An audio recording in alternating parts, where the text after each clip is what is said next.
Hey there, Fourth Trimester listeners. Our program today is proudly sponsored by Family Album, your secure haven for sharing baby photos and videos. Head over to the App Store today, search Family Album, one word, download the app, and start creating a legacy of love, one photo at a time.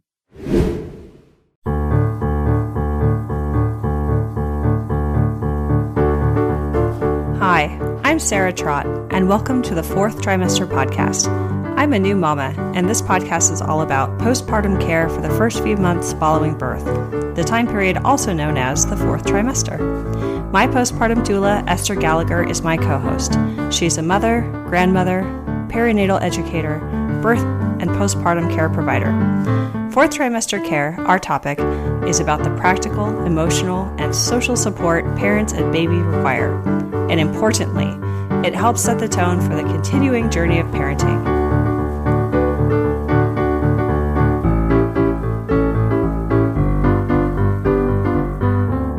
Hi, welcome back to the latest segment of the Fourth Trimester Podcast. Today is a wonderful day where we get the honor of talking to the authors of a fabulous book that came out recently called The First 40 Days, The Essential Art of Nourishing the New Mother. And we found this book being circulated on the web, and I reached out to the writers, of which there are 3, and they agreed to share with us their experiences and talk about the book with us. So here today we have 2 out of the 3. So we have Amely, Greeven, and Heng. And the third author who is going to be represented by her other 2 counterparts is Marissa Belger. We're so honored to have you here. Welcome and congratulations on your book. Yeah, thank you. Thanks for having us. Mm-hmm. Esther and I have been so excited to read through your book. It's part personal experience, part spiritual and emotional guide, part cookbook, and we just love everything about it. So thank you for your contribution with the book. What inspired you to write The First 40 Days, and what is it all about? Okay, so I have my 3 children who are now 13, 11, and 8, and I gave birth, way back then. And during my first birth, my aunt came down from Oakland down to Los Angeles and said, you know what, I'm going to come in with my bags of food, come and make all this food for you. All you have to do is stay in bed. And that was my first birth. And I thought, you know what, fantastic. Like, why not? I understand that this is a cultural practice in our Chinese communities. And I know that in Taiwan and China, this is practiced throughout all the families. And no matter how poor, how rich they are, there's some practice there. So I thought, you know what, let's do it, because my aunt basically forced herself into my home and said, let's do this because we have no other choice. In a very nice, but, Chinese demeanor kind of way. And but she just started cooking. And with all the smells that came from the kitchen, everything that she did, it just nourished me immediately and said, you know what, I'm going to just lay here with my little newborn. I'm going to just do my best to breastfeed, because that was its own entity. And from that one little moment, I thought, you know what? Wow, like, this is pretty darn special. And how many other American women's actually experienced this? And it really kind of just went on in my head of like, I really want to spread the word in this way. So it kind of just blossomed from that one little seed. It sounds like you are aware of the differences between your experience and the experience of others around you. Absolutely. In my 2 other births after that, I didn't quite have that experience. So I actually did experience that on my own. The other 2 my aunt didn't show up in that same way. And also I know that with my other, just friends around me that had babies, they disappeared, for the first few months. And you just then you kind of like sort of tiptoe around them, not knowing what to do, because you don't know if they you just don't know what to do. Just like, it's uncomfortable to step into someone's home. I mean, I'm comfortable with that, and I'm okay about, just leaving my door open or people coming in and out. But after birth, it's a different language that we're trying to establish. Yeah, and we actually wrote the book for the mother-to-be to pick up during her 3rd trimester pregnancy to help her anticipate and start thinking about postpartum. But we also very much wrote it for the people who might be around her and might love her and might want to help. Exactly. So they had a little field guide.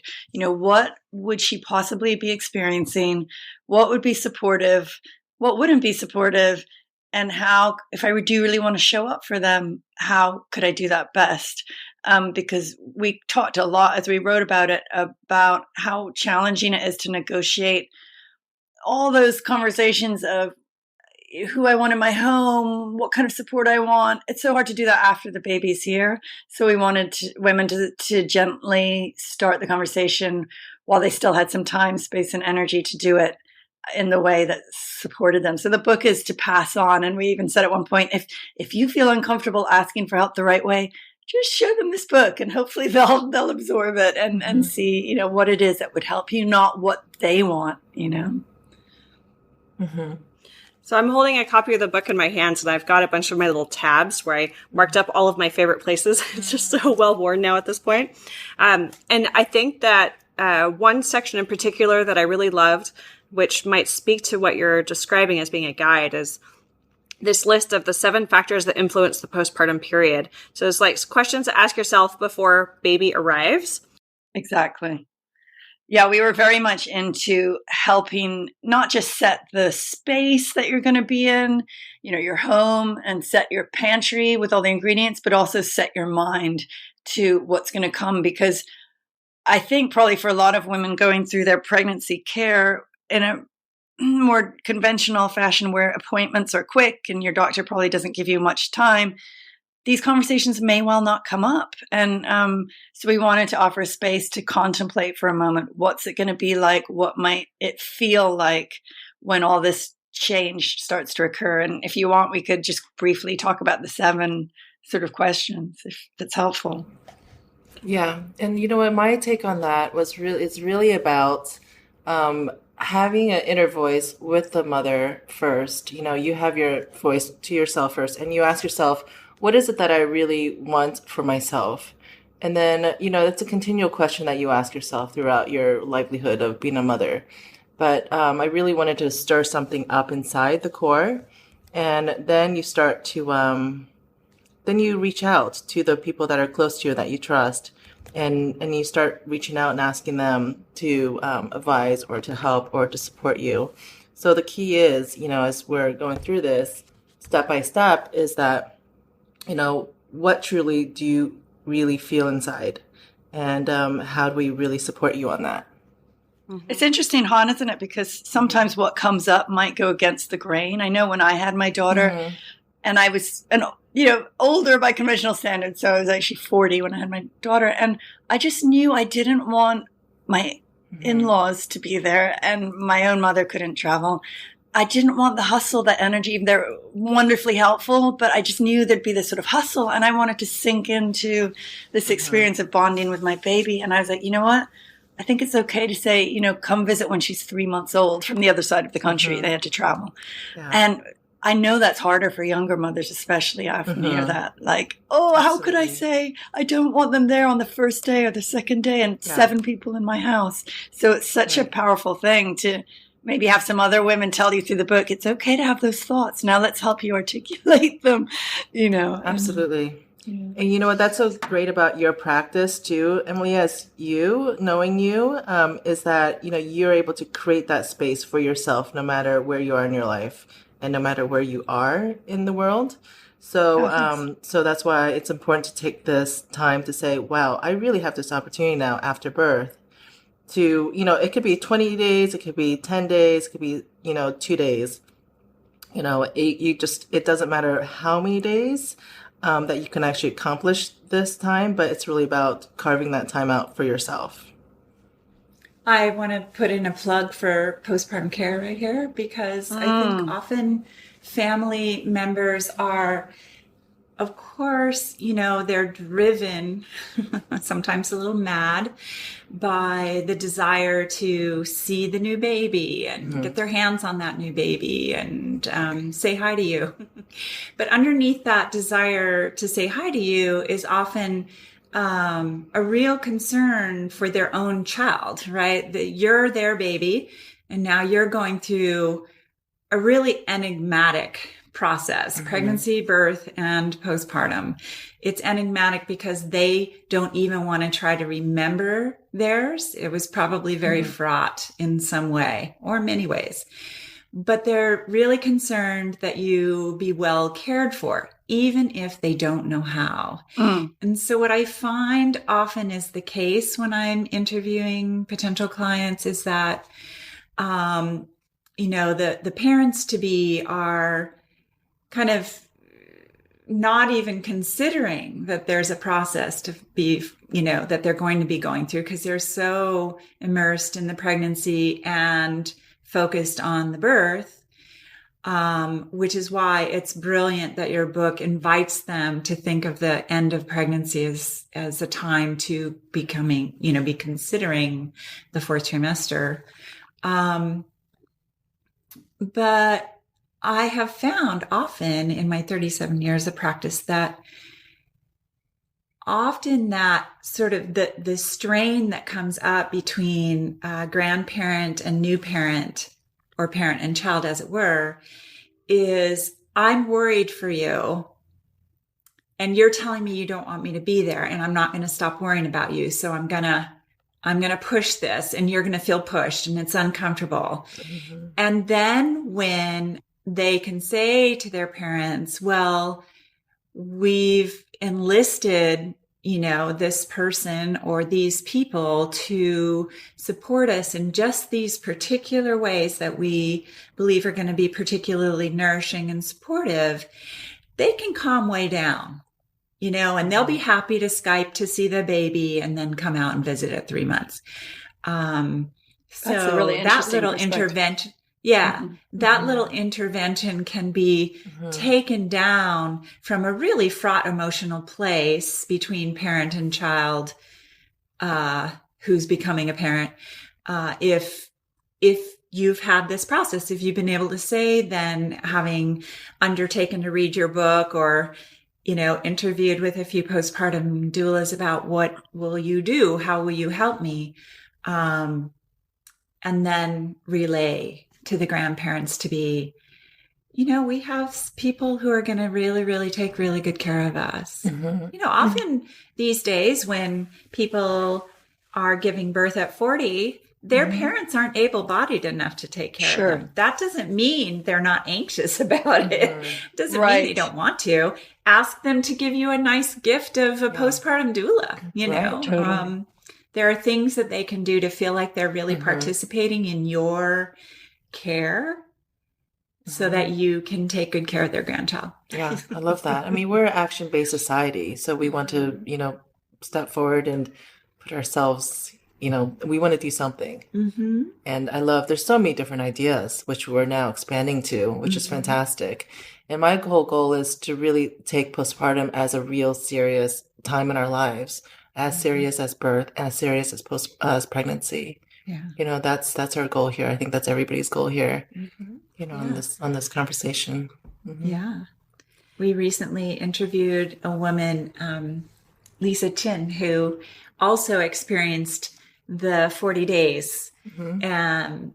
And she put together a whole online summit to address postpartum care with all kinds of people that are involved in this phase. So your book is the perfect sort of, I think, capper to what I hope is a real movement. I'm actually on that. That summit. Perfect. Me too. And it sounds like you've also built your career around taking real action. So, for example, I understand that you have a business called Mother Bees, which is about delivering food. Yes, so that's how I started. I after my third baby's birth, I really, again, wanted to be in my action mode. And as great as, any postpartum or birth, we know that birth kind of awakens a woman's body in some amazing way. And it's kind of like you take that moment to take a little bit of rest. And then you say, wow, these little percolating ideas are going to sort of come out somehow. And if you honor that and really cherish that, something grand can really come. And fortunately, it came in my life after my birth, the third one. So I thought, you know what? like what my aunt served me, my first birth was fantastic. But like, how do we now incorporate that into our community? So after my birth, I just start making food for my friends and, just some people here and there. And then that's where like blossomed to a small local delivery to new mothers. And then I did that for a good 5 years. And I did everything. Like it was a lot of work, and I put a lot of thought, a lot of love into it. And what's so wonderful was that my clients felt that, and I've never ever met them, so the transition of, what you put in and your intention and what you put in into your food or anything. And the book was also something that I really wanted mothers all around the world to feel. What we put in the words and how we cultivate it is something that when they open it, I want them to feel what we feel. And they're held and they're loved and they're seen throughout the day and throughout the night. So Mother Bees started in 2010. The food deliveries went on for 5 years. And then after 5 years, this wonderful book came along. And then I started to ease down on the service. And now I am on the way of just making other products, food products for Mother Bees. And that's going to be coming out in spring of 2017. Wonderful. And what's the range for this business? Like, is it Oakland or is it? Well, it won't be. Well, at the moment, it won't be fresh food, delivery because it's just not something that I'm investing my time and energy into. But with the products, then they will. It's they're retail food products, so they could have because my whole goal is to have a wider reach, and then that we can. Anybody can buy it and enjoy it and really take the benefits. Excellent. And it's all again about, how do we nourish the mother, not just the new mother, but the mother now, because we all have to think as a whole, like we all are here to do this together. And it's a fantastic community that we're part of. Yeah, I would throw in, I think this comes across in the book, but Hannah's kind of a kitchen alchemist. Like if you go over to her kitchen, it's really cool. There's always a pot of something on the stove and she makes it so effortless. She just chops up the cubes of squash and she throws it in the broth and a handful of this and a pinch of that. Really simple, really healthy, great ingredients served with this love. And I can tell you that when she first came over to my house and said, "Hey, Amely, I want to do a book." And I just had my daughter and I was like, "Oh, yeah. You know what? No one buys books unless you're a celebrity these days. It's so hard because I write books. Oh, God, it's so hard." Okay, I just humored her. I said, "You can come up if you want." And she came up with this basket with her teas and some cashew milk and one of the amazing smoothies from the book that has maca and some spirulina. And my heart just started to rise up from this fatigued place. Oh my gosh, I feel so cared for. And then while I nursed my baby, she got to work and just cleaned my kitchen without saying anything. And so there's something about this kitchen presence that is just sweet and kind and gentle and giving. And she taught me a lot about how giving food one person to another, this is just a small gesture, but that transfers so much energy across. And I hope whoever reads the book, whether it's a mom or someone who loves her, really starts to play with that. Maybe after you've had your kid, you find that your neighbor is pregnant and you make a chicken soup for them and you take it over. It's just such a wonderful thing to see their eyes light up and their hearts swell and they say, "Oh, thank you." And that's what went into the cooking. So none of this is gourmet, complicated, difficult. Oh, I need to learn things. It's like, you can do this. We've done this for millennia. Let's just give you a few easy ways to do it in your kitchen. And that's part of what it's about. And I know the products that she's developing are going to be really cool. I sort of know what they are, but they're still a bit secret. So really it's about, could we put oxytocin in a bottle and give it to you? Yeah. Yes, we can. We can. Yeah, that's the whole. And it's interesting for me to actually know that. I don't know, and maybe Esther, you might have a better idea on this. It's like, a lot of mothers and women might even say no at first when you make an offering, and that's I'm very curious about that. Well, in that first week after having given birth, you may remember, like, as your uterus is involuting and your guts that used to be up in your diaphragm are kind of settling back in, and your all of your endorphins and oxytocin and hormones from laboring and birth are so focused on newborn and getting to and from the bathroom. The appetite hasn't engaged yet often, right? Like often women will say, well, I'm just not hungry, right? And of course, in the hospital setting, if that's where they've given birth, they've not necessarily been nourished. They've been taken care of clinically, right? Right. And their sleep has been disrupted if they were going to get any. And so they come home on day 3, the milk's coming in, the brain isn't hooked up to the stomach yet. And so when I describe the postpartum care that I give, and I'm going to be very specific to me, because one of my frustrations with postpartum care is that so many doulas I know involve themselves not at all with the kitchen. Because what I love about hearing your story is the smells. And I think, the smells activate the appetite, right? They do. And so if people are just dropping off groceries or a lasagna, God knows, like if I ever see another lasagna, not that I don't love a lasagna once every 6 years, but like you don't need 5 pounds of lasagna on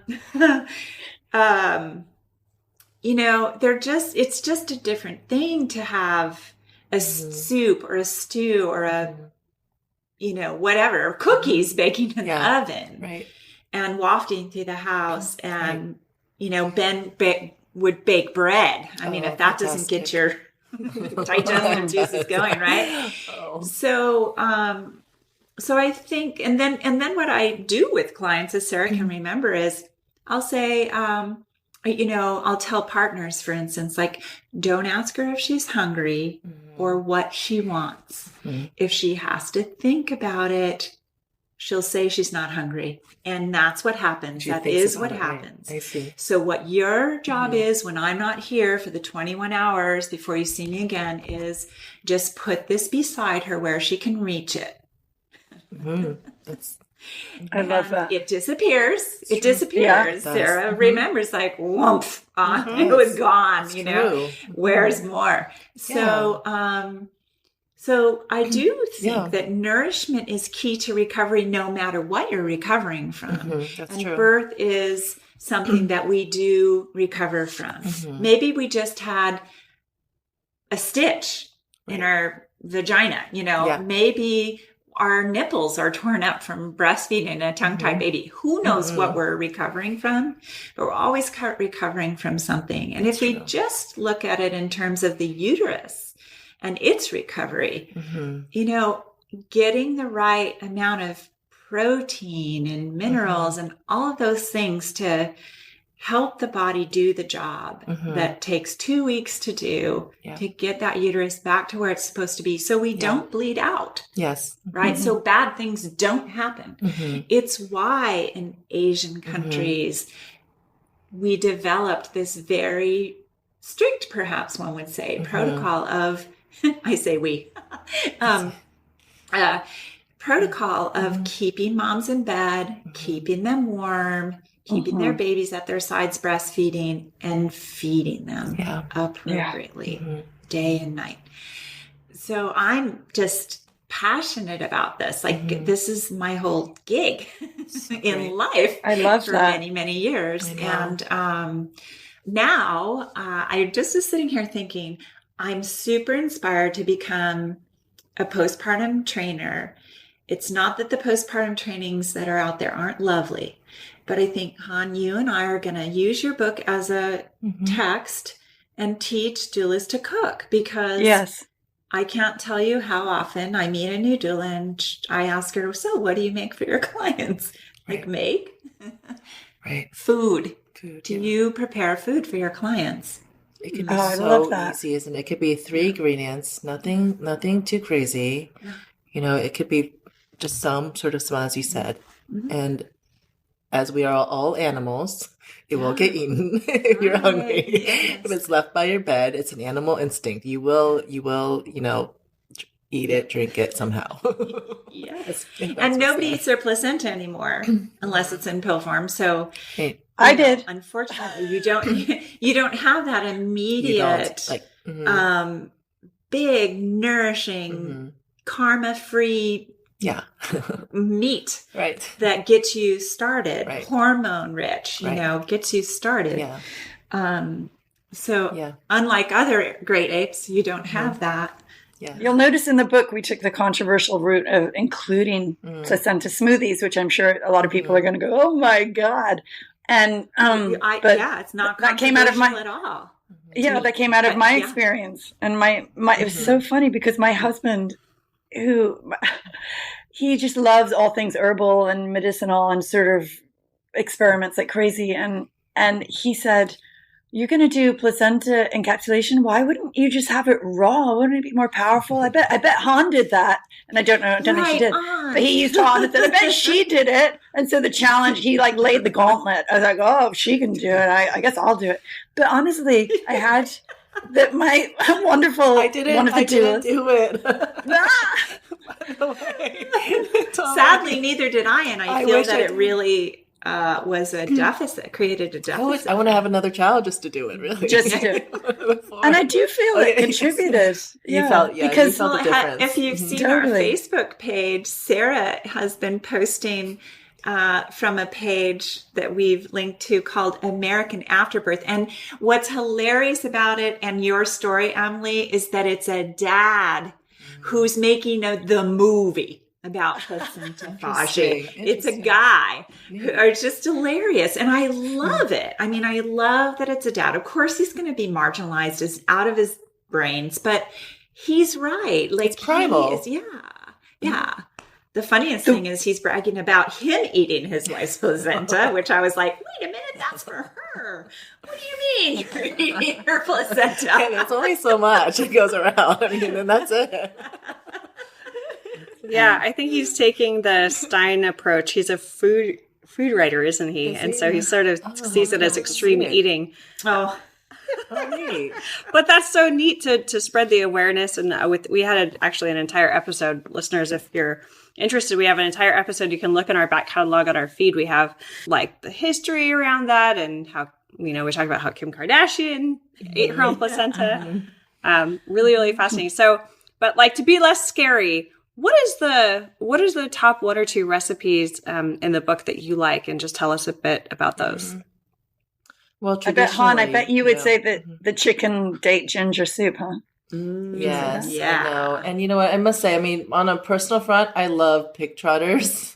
And you see, yeah, it seems like I'm getting a lot of nods in the room too. And and again, I would actually give birth again for the pig trotters and placenta. For selfish reasons. we're going to call this the gourmet issue. I raised pigs as a girl, and I love every bit of a pig. People used to say, how can they be your pets and then you eat them? And I'm saying, you just try it yourself. You'll see. Oh my goodness. They're I'm delicious. so sorry for some audience. But you know what? Like, I grew up with my, 2 aunts and my uncle who are acupuncturists here in Oakland. And I would walk into their offices whenever I would come to visit them. And, their office still looks the same after 30 years. But I would hear all these stories and see all these photos of all these mothers and babies that they've helped bring into this world because of fertility or infertility issues. And I've always listened to their stories of how do we serve the spleen? How do we help the kidneys? Oh, kidneys. Okay, if you want to help the kidneys, you give them pork kidneys. And it's just like 1 for 1. Like, one organ you serve by giving them organ meat. Mm-hmm. And it was part of our conversation. It was never like, oh, that's kind of gross. It's kind of like, well, whatever we eat, there's always a purpose of why we eat it. We're not eating it just because we're eating it. And so everything that was on the table was kind of medicinally made for us. So if you see it in that way, they have always said pig trotters will help with lactation. And if it's pickled and if it has the ginger and has the rock sugar in it, it's in the vinegar that helps. It just for you to just lactate. And there's the fish soup too that helps with the papaya that helps, and seaweed soup. And it's all about as in theory, there's a reason, right? And, and my whole take when I made the recipes was that we have that side, and I know that it's not for everyone, but then how do you really think about what you're ingesting for one? And then other part is what's comforting for you. So, I love making just a simple kabocha red lentil with coconut soup because that serves my heart. And that serves that just makes me feel really good. All that vitamin A. It's so good for you. It's all very good for you. It's all very good. It is. Hey, fellow parents, can we take a moment to reflect on the joyous chaos that is parenthood? You know those days when our hearts swell with love at the sight of our little ones and we're bursting at the seams to share every adorable moment with the world. But let's be real. Some things are better kept in the family, and your loved ones who matter the most aren't always close by, and they might not be that tech-savvy either. So how can you easily share your baby's beautiful growth with loved ones while keeping your precious memories secure? I remember the frustration of trying to use some of the big tech photo solutions, only to find they fell short of what I needed. That's when I stumbled upon something truly remarkable, the Family Album app.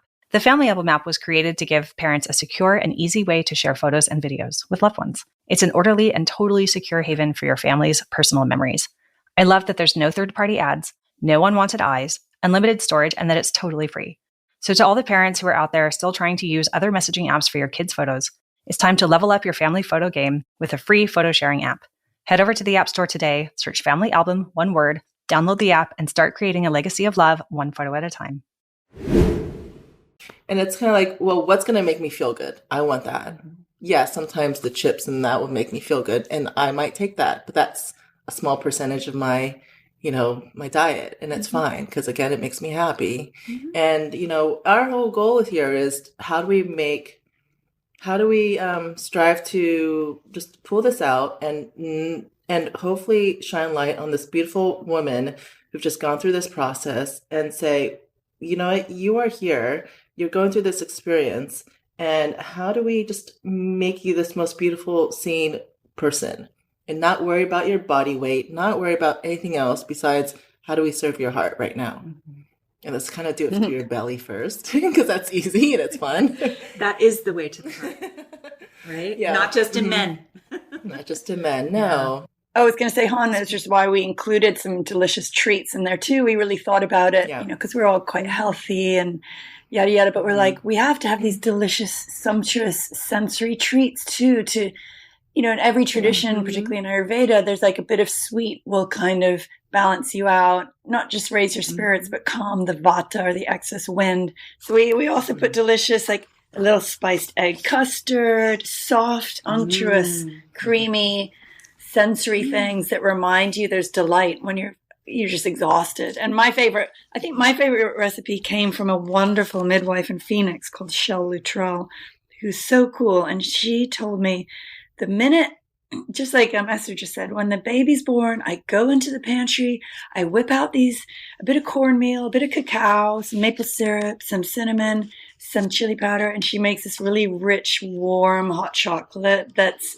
inspired by the Hopi Indian tradition of putting a cornmeal in. And she just presents this beautiful, delectable, rich, warm drink. And I said, what a loving gesture. So that's my favorite recipe. So good. Yeah. It's so good. You know what? So nourishing. So nourishing. And you know what? In terms of cooking something, one of my favorite, my aunt loves to come in and just put a pot of black vinegar on the stove. For one, she feels like it, her theory is that it kills the germs in the room. But the smell, there's something, again. It gets the saliva going. It gets you going, right? It just percolates. And the senses again.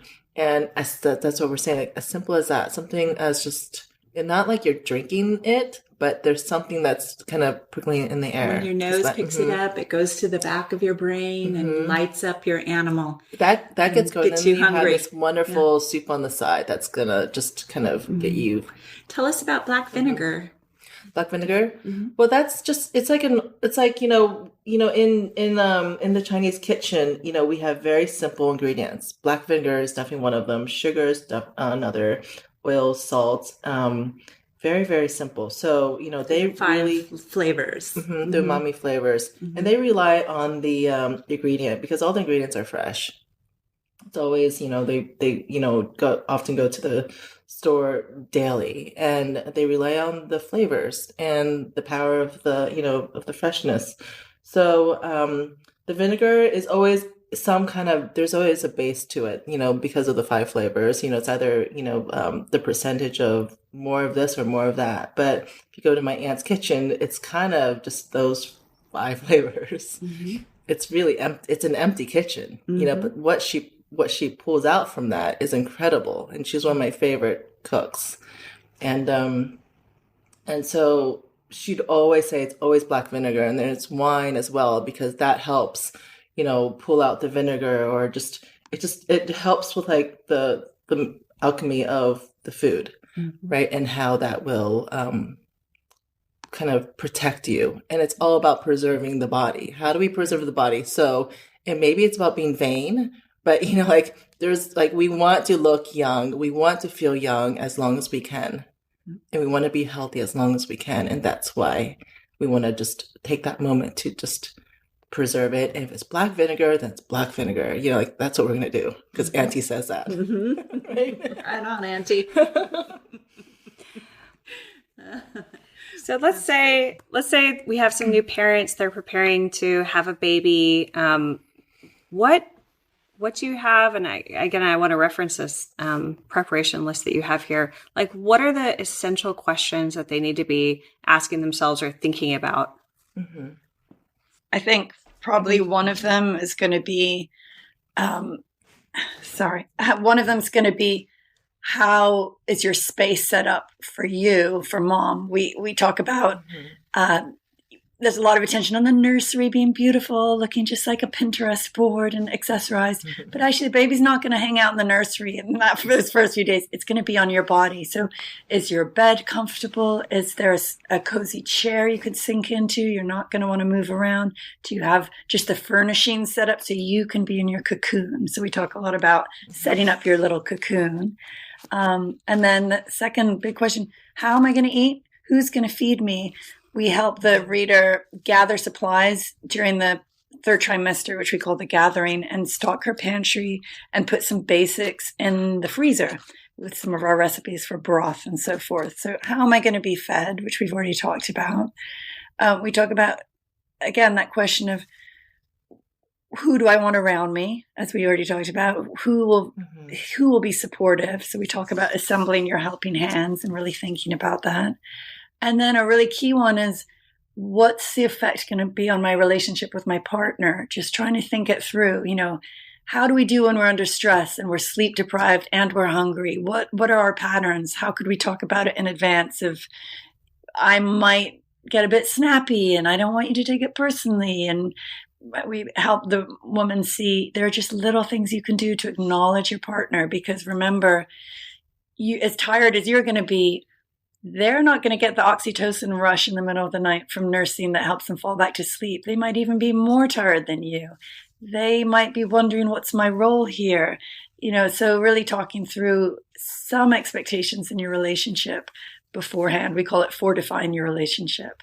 And lastly, we talked about, what can you set up to honor yourself for this rite of passage you're going through?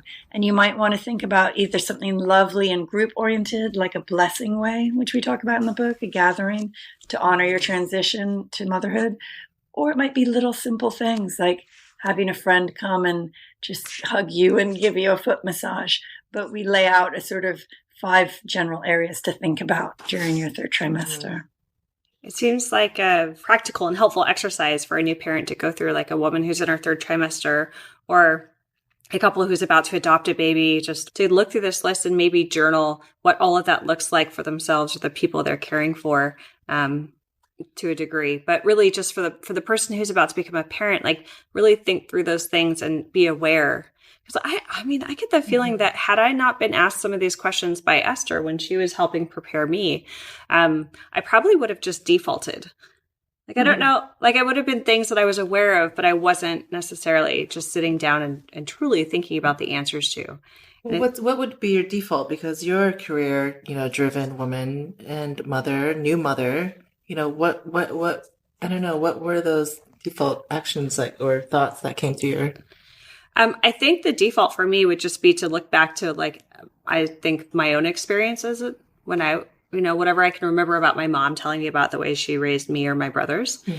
Just kind of looking back to my own experience and accepting whatever that was as the way, which I think is true for both practical things and emotional things.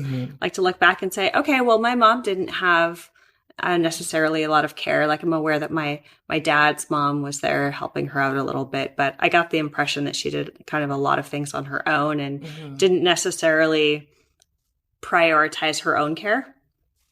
And the phrase that goes along with most Western women's postpartum experiences, you just get through it. Right. So I think I just had these assumptions that I wasn't thinking about anything negatively. It was just like, okay, well, yeah, I know it's going to be hard. Like I'm aware that it's going to be a challenge and let's just do it. And what's awesome about what I've learned from Esther and the two of you and many, many other women now that I've had the opportunity to speak with is that there's a way to curate your postpartum experience. Yes. There's a way to think about it and change it and make it exactly what you want. Love it. Love it.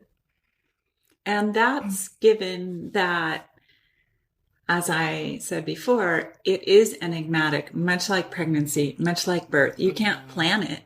You don't know what you're going to be experiencing 1 hour to the next in terms of what your baby's needs might feel like, what your needs and emotional state might be like.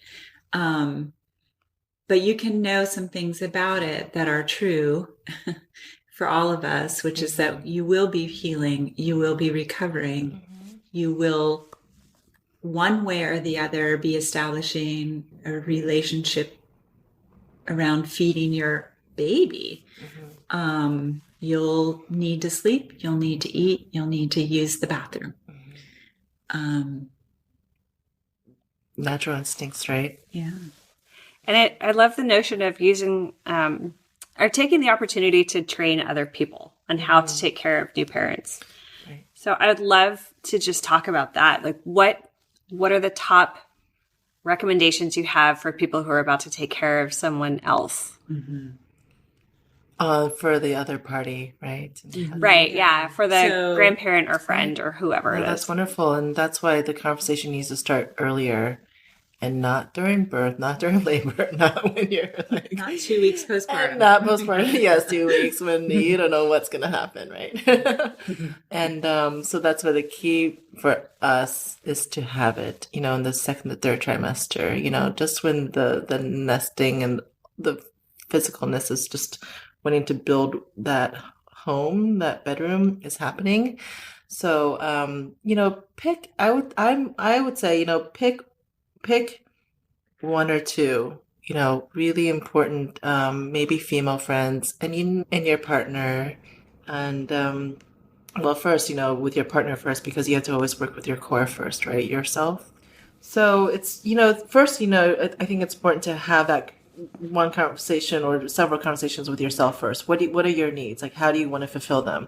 And then you reach out to your partner and having that conversation and, kind of talk about the practical needs, emotional needs, spiritual needs. And then you reach out to your family or your friends if they're not around. And then you sort of ask them like, what sort of like, again, like what your needs are, because if you have the help at home, maybe you don't need the cleaning. Maybe you don't need the person to help you cook. Maybe you just need a friend to come by to say hello. But, there's a time limit too of saying, you know what, I kind of love to have company, but I think I can only take 20 minutes and maybe 30 minutes stretch time. But you know what, maybe I'm in bed, maybe you're holding my baby, and maybe I'm just brushing my teeth because I haven't done that in 3 days. So let's kind of talk practical, because like you're not in your best state, you're not looking pretty maybe, and your boobs are leaking and everything's just kind of messy and ugly, and that's all very okay, and that's what we're saying, it's all okay. So that's why we are choosing people who are coming into our little circle and saying, you know what, I'm very vulnerable here, and I want to feel that I'm being loved and supported, and these are my needs, and I hope that you can meet them. Yeah, I would add to that, and I reinforce this constantly. Sarah's probably gotten bored with me now. That if sleep is part of recovery, is a critical part of recovery, the way food is, that and I think often during pregnancy, even though that the last month of pregnancy, often women are starting to contend with, like, I just have to take naps, I can't get through a 24-hour period on what I get at night because I'm not getting it at night anymore. That recognizing that the first 6 to 12 weeks of postpartum recovery also are going to be like that. You're up at night breastfeeding, and so you're not sleeping 8 to 12 hours at night. So sleeping when your baby sleeps is critical and sufficient. But if you don't sleep when your baby sleeps, you're not going to get enough sleep. So I think preparing friends and family and other care providers that I will be sleeping when my baby sleeps.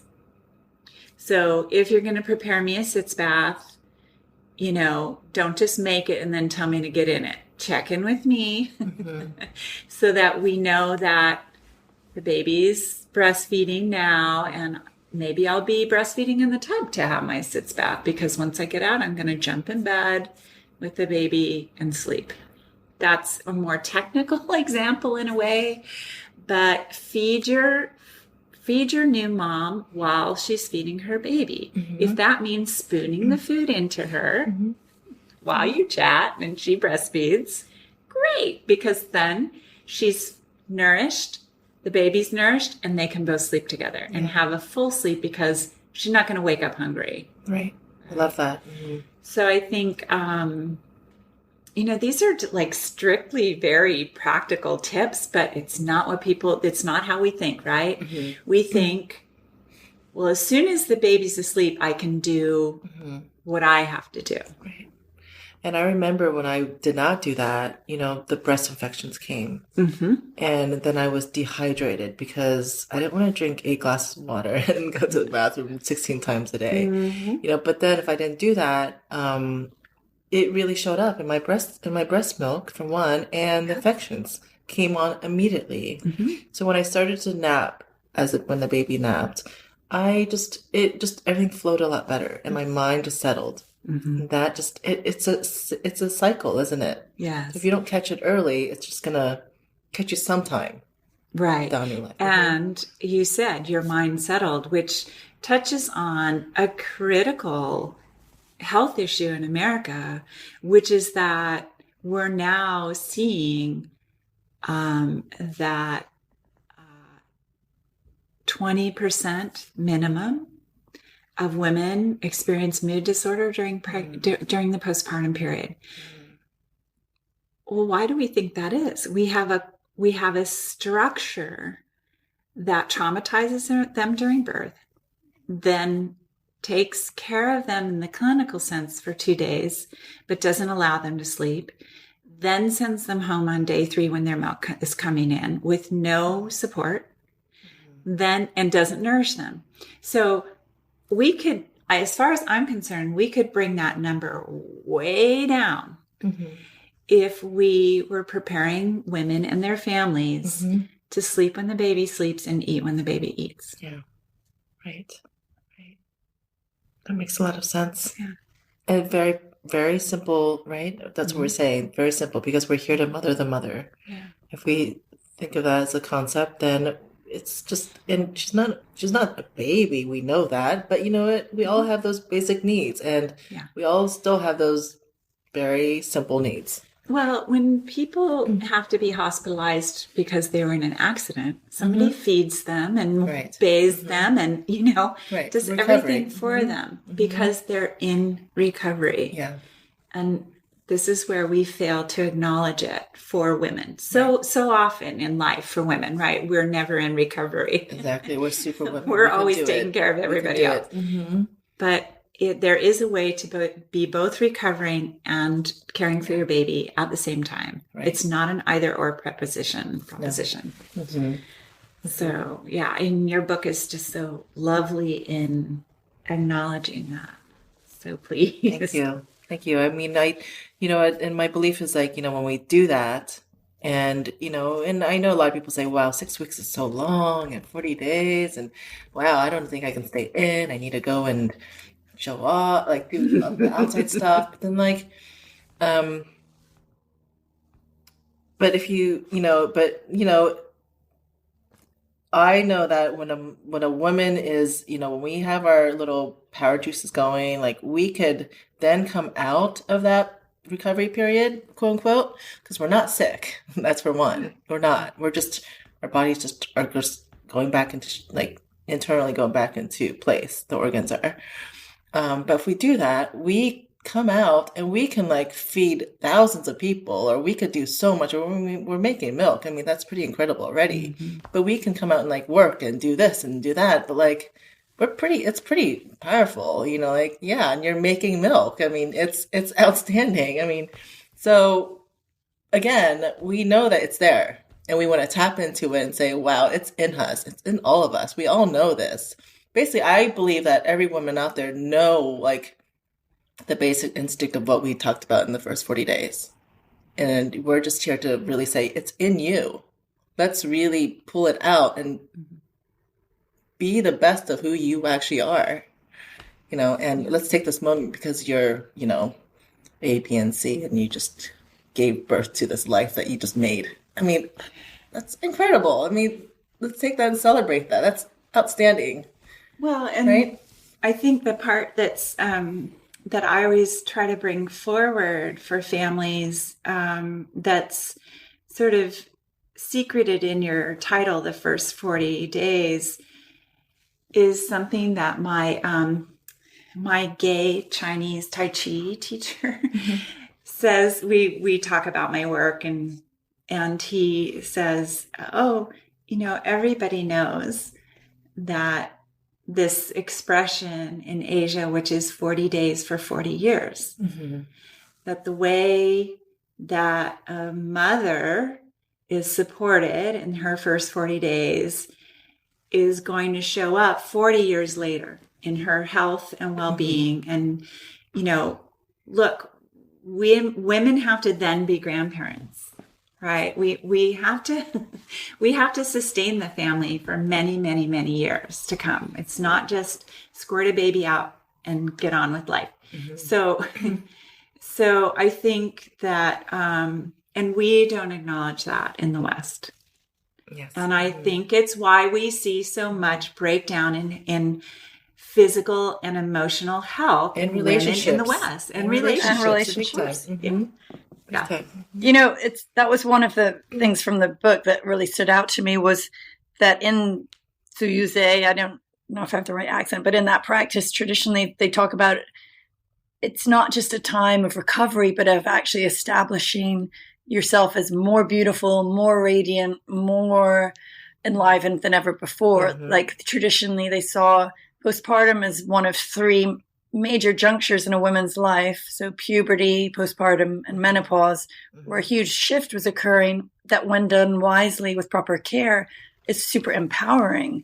And we heard that a lot, that what you do now during these 40 days will show up for the 4 decades or so to come. So a good first 40 days, really well taken care of, keeping warm, keeping excess wind and chill out of the body, will reflect in healthier reproductive state and a better menopause, and conversely the opposite.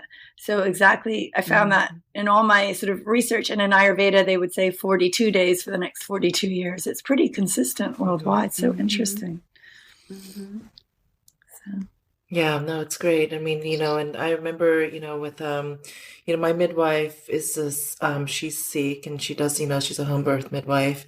But, they'd say, what, give your body 2 years if you're thinking about the second child. And, even with the Chinese culture where it's the same, my aunt would often say, how do you fill the baby room? Because it's the baby room that left and there's an empty space there. So you visualize that. It's like, wow, if you visualize it was taken up by, the baby and, placenta and all that, and the baby just left, there's a baby room there that's empty. Now, how do we, what? Now you get the power, the choice to say, this is what I want to fill it back with. Then it's like, oh, okay, now you might see it differently. And if you're thinking about a second or third child, how do you want to replenish your body even better than before? Right. I love that image. Yeah. Do you want to throw another baby into an empty room? Right. Yes. Or do you want to? Yeah. Yeah. Well, we're going to wrap up on that visualization and that final thought. So thank you so much again for being on our program. Thank you so much to our sponsors. We now have a Patreon page. Anyone who's interested in sponsoring us, please do. And listeners, Esther and I have been doing this for the better part of a year. We don't actually know who you are, so we set up a newsletter sign up that's on our website. So if you go to the fourthtrimesterpodcast.com and sign up for our newsletter, we will have a way to share our new content with you and our thoughts with you, and we would really value that. And we think you would like it too. So please go ahead and do that. So thank you so much again, ladies. We really enjoyed this and we learned a lot from you. Thank you. Yay. Thank you for having us. You can subscribe to this podcast in order to hear more from us. Thank you for listening, everyone, and I hope you'll join us next time on the Fourth Trimester. The theme music on this podcast was created by Sean Trott. Hear more at soundcloud.com/Sean Trott. Special thanks to my true loves, my husband Ben, daughter Penelope, and baby girl Evelyn. Don't forget to share the Fourth Trimester Podcast with any new and expecting parents. I'm Sarah Trott. Goodbye for now. Hello again, bicycle man. I know you're doing all that you can. I wrote the song, simple and true. I wrote the song, I'll sing a song for you.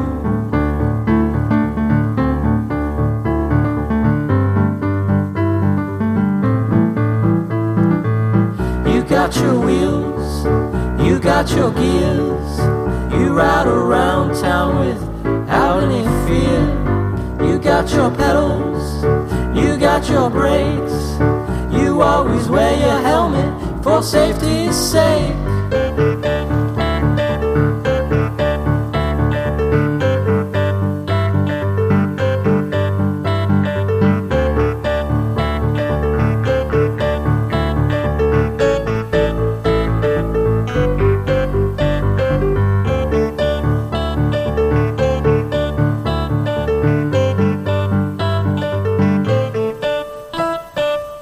Hello again, bicycle man. I know you're doing all that you can. I wrote the song, simple and true. I wrote the song, I sing a song for you.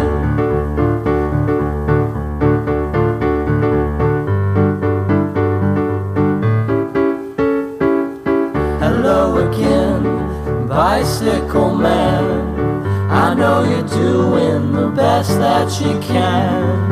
I wrote the song, simple and true. I wrote the song, I sing a song for you.